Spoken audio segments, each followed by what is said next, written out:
Welcome back, ladies and gentlemen. This is the Opaque Senator once again. Well, if you saw the last set of videos, I think you know what's coming.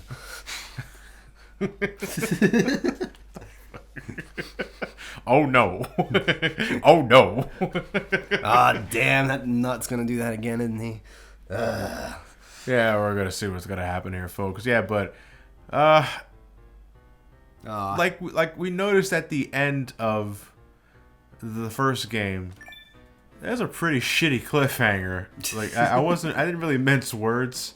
It also didn't really make sense because we saw, what was it, Chelsea? Mm-hmm. Chelsea get up, take a bow, and then she's like, "Oh fuck, that took so much out of me that I have to fall back down." But here's what's really weird. Clockwork Knight 2, like when you put the games together, they're not so much like, it's not like one's a sequel to the other. It's really a duology.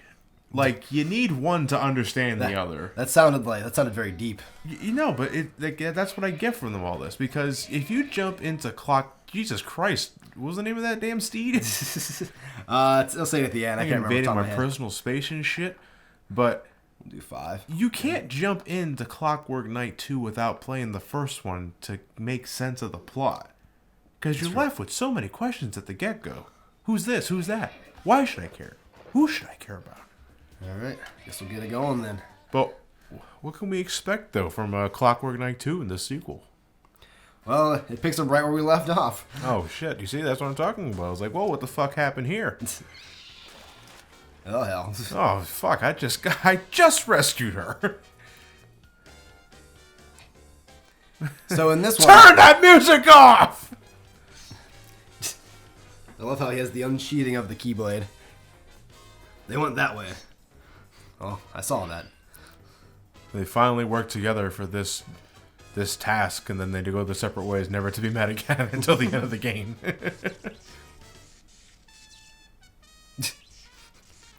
I love this running animation. So in this game, we're not doing it, but if you put in a variation of the Konami code, you can play as Ginger.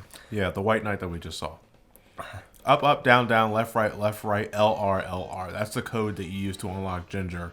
You want to go down differences, like, before we get started? Basically, he's faster runner, and he swings the Keyblade. Like, you know how Tonga, Pepper, some call him Pepper. Yeah, some call him Pepper. He stabs. He stabs. One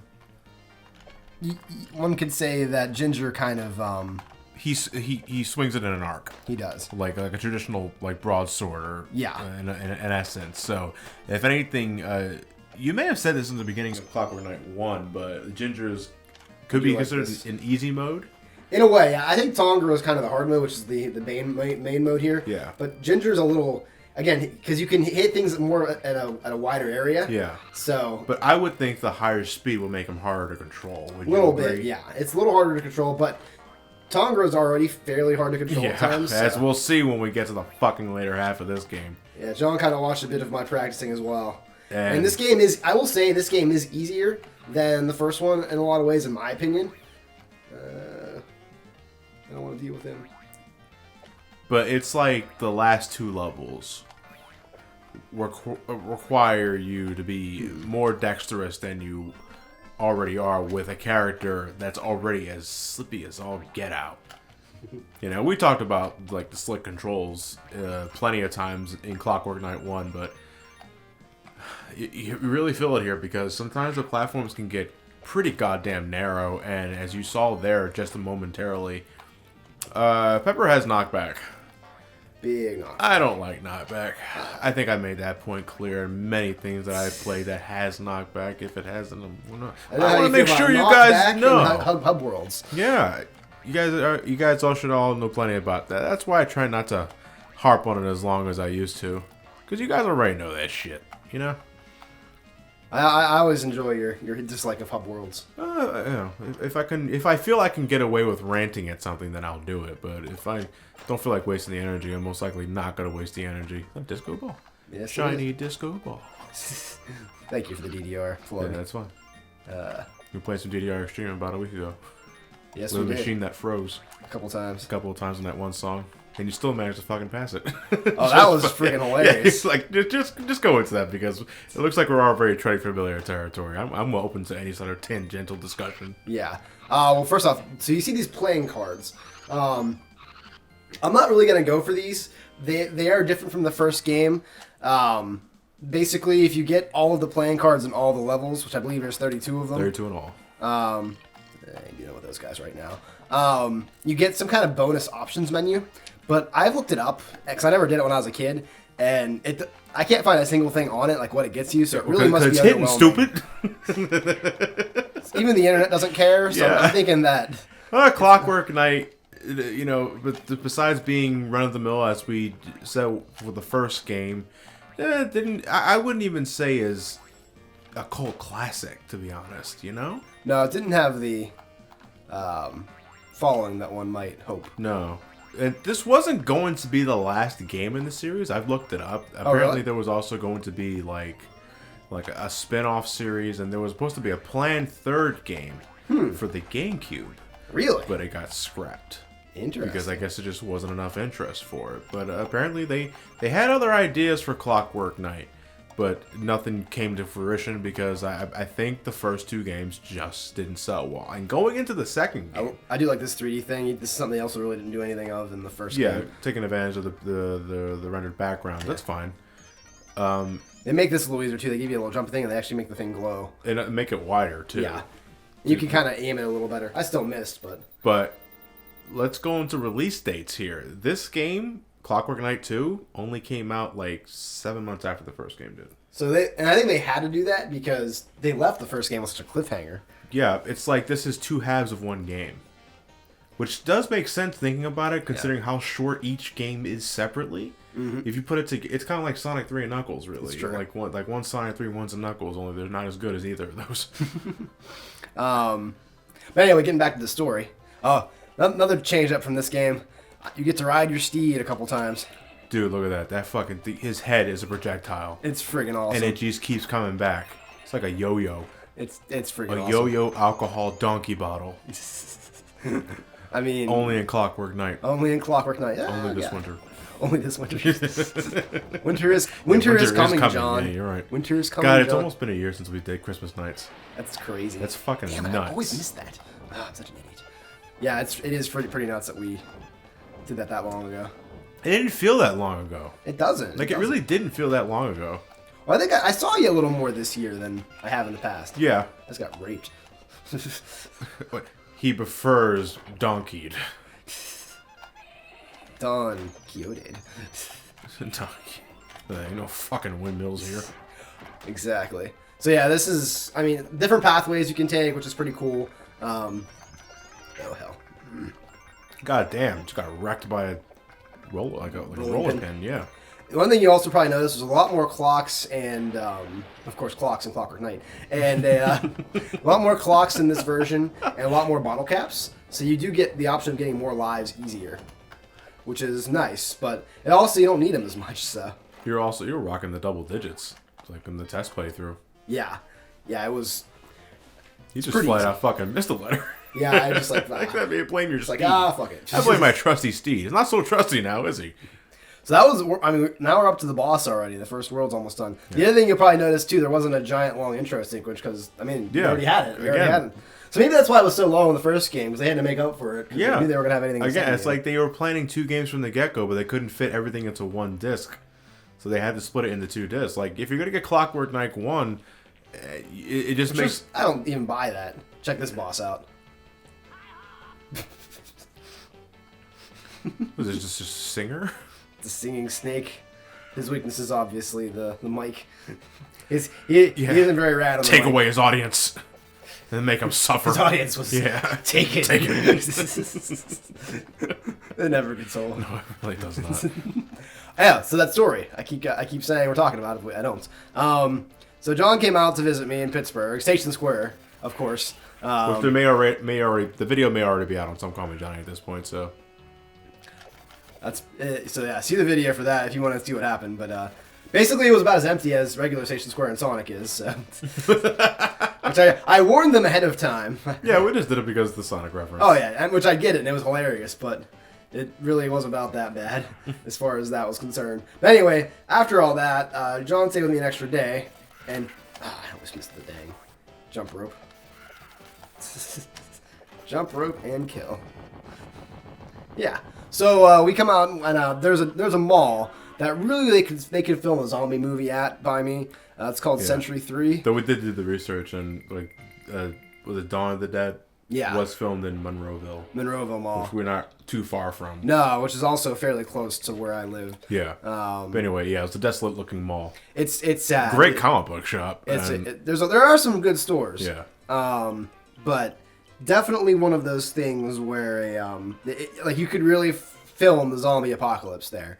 And when we went there, and there's still an arcade there, and I know the girl and a couple people and the owner and everything there because Rachel, wasn't it? Yeah. Nice girl. Yeah, very much so. And so you have this again too, by the way. And they actually move faster, so I don't really try to keep up with it anymore. Notice though I have a lot more coins. Damn right. So I just met them all, and then. So it was a DDR Extreme machine. Yes. Which to me is like the de facto DDR machine. It is the DDR machine. How much faster those things go. Damn right. Damn you, Saltia. Hot shit. We're gonna go. Still jealous. It's like, fuck, this guy's still going after her. Well, she's still going after him. Yeah, I know. It was like, well, I'm gonna make it harder for you until you get the idea that Chelsea's just not for you, baby. I am. Make it smell good too. I'm the one for you. Yeah. For always and forever. All you need is me. That is all you need. Perfume is all you need. But there's this DDR Extreme machine, and I knew that the machine was having issues because I obviously I still go to this mall, not often anymore, but I still try to go there once, twice a month, and I will play the arcade, play DDR. Yeah. Those of you who've seen, again, Johnny's channel for a while. And I do play DDR. Yeah. John and I used to play fairly often when we went to Teal. And actually, that's how we met. That's how we met. Yeah, that's how we met. Teal's our college, by the way. It's the first college I ever went to. Yeah, so our freshman year, living across the way, I lived across the hallway from John and his roommate, and they had their door open the one day, maybe about a month into the school, and they were playing DDR, and I was a big fan and a big player of it. So this is the study. We're just sporadically peppering in the story when we can. Pepper, no pun intended. Yeah, fuck it. I didn't really what I said. So anyway, yeah. So, basically, the longest story I've ever told right now. The machine had a way of just freezing. The song would continue, but everything else, like the screen would stop. But it would actually, when we found out, it was still registering arrows. Yeah. So typically, it would freeze on the really big songs. If you go back here, if you're ever looking for the cards, do this. You can get a card right here.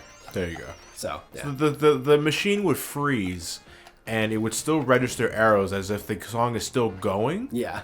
But you couldn't tell if you were getting greats or perfects or misses because the screen was static. Yeah. You know? So we happened to be on, when it happened this time, we happened to be on a song that I kind of knew fairly well. What was the name of the song? I don't remember which song I don't it remember was. the name of the song either. It's going to bother me now. I'll probably think of it later. And crushed. You jackass. Anyway, if you don't go past it fast enough, it just kind of taunts you a little bit.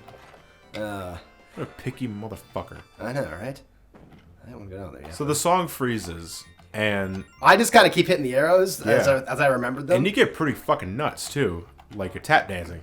Yeah, I play heavy mode. I play all the tough modes. Yeah. Again, if you saw John's Too Many Games video from this year, there is a part, I think it's around the 20-something minute mark, where he showed me playing doubles mode. I not that I'm the best player or anything ever, but I do pretty well. But you're a pretty proficient DDR player. Yeah, I'm definitely proficient. So it was interesting. So I finished the song, and John goes in, and my arrows go and finish. Yeah. And the music stops, and then John's arrows start coming, which they should be identical to what I'm doing. Yeah. But I finished mine, and I passed. I got a D, but I passed, considering, literally 30 seconds of the song, I was guessing. You didn't outright fail. Because, in DDR, in an arcade DDR machine, if you fail, that's it. You got to put more quarters in to play another 3 rounds. And we thought for sure that Ross was going to fail because the screen's frozen. You Yeah. can't see what you're doing. It was frozen today. But no, it ends up passing the song regardless of that, and we were able to continue on. Oh, by that point, I was already fucking pooped. Yeah, you did pretty well I though. was trashed. Oh, my stamina has been increasing since I've been doing yoga. Yeah, so I can definitely see that too. I'm happy about that. Though at one point, I do need to like clean out my red octane pad and just like make sure it still works. Yeah, I know because mine the one doesn't. thing I love DDR Extreme, the arcade machine. Not really a fan anymore of the PS2 game because you can't turn off diagonals on the pad. So if you're thinking you can, and I got big feet, so I want to keep things exclusive to the directional arrows. But every once in a while, my feet could slip to B or A or the start menu, and those count as diagonal arrows, which could count as miss inputs on the gamepad. And it drives me nuts because I know for a fact I hit that perfectly, or at least great. And it just goes up straight up missed. NG. Yeah. Come on, John. You know how this goes. But yeah, it was just really funny, and I knew the machine froze. Like I said, and the machine's cheap. It's an extreme machine. It's only like 50 cents, so it's not like it's a big deal. No, but according to Rachel, that shit's a motherfucker to repair. Yeah, and the guy who runs it, I mean, I guess he's done pretty well for himself over the years. Yeah. He doesn't even have to worry about anything. So he's like, it's better to have use out of the machines than to just have them in storage. So I asked her the one day, I'm like, why do they still even have this here for this dead mall? And hey, extra life. How about Apparently, the machine's still pretty lucrative. that? Not really. It's just it would cost just as much to store it, and it's like at least people can get some enjoyment out of it.